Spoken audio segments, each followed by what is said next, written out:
200 na kapulisan na nakataltag ngunyan sa Libon Albay. Ngani masyerto na dain na masusundan pa ang mga nangyaring pambabadilgadan sa banwaan. Urog na ngunyan na paparani na ang barangay asin sangguni ang kabataan elections.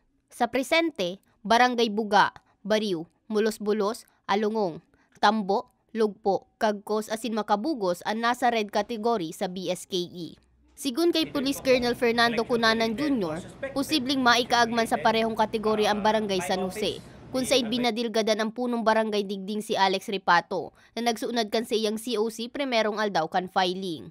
Sabi niya, mas pinakusog nindangunyan ang sa indang puwersa. Ini nga ni dain na magibabaw pa ang takot sa malibungwenyo asin matuldukan na ang kariribukan asin garadanan sa banwaan.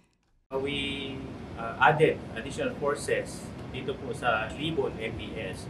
Kasama po dyan yung, andyan na po yung Special Action Force na inilagay natin sa Mulos-Bulos, Barangay Mulos-Bulos, where is the stronghold of the Concepcion Criminal Gang. We also have the 1st PMFC in Lintong, Barangay Lintong. And pagkatapos po ng assessment natin dito sa nangyari, no, dinagdagan po natin ang mga checkpoints dito sa munisipyo ng Libon.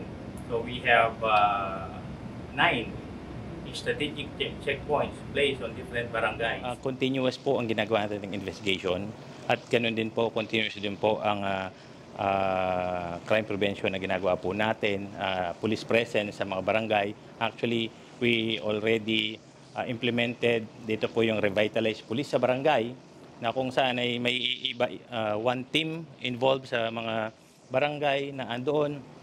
They are doing community relations. Kinumpirmar man kang opisyal na election-related ang pambabadilgadan kay punong barangay Ripato. Base ini sa ginibong validation kang kapulisan na laugman sa mga piglatag na mga kategorya kan COMELEC.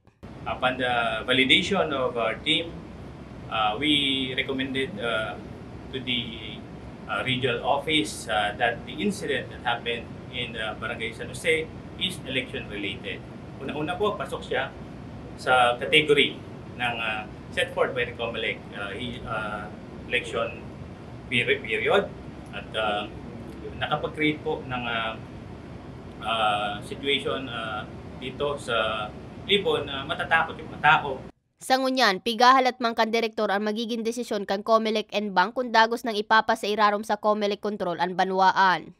Mientras tanto, balik na sa pagkahepe kan Libon Municipal Police Station si Police Captain Victor Burhal. Para sa mga baretang tatak Bicol, May Arango.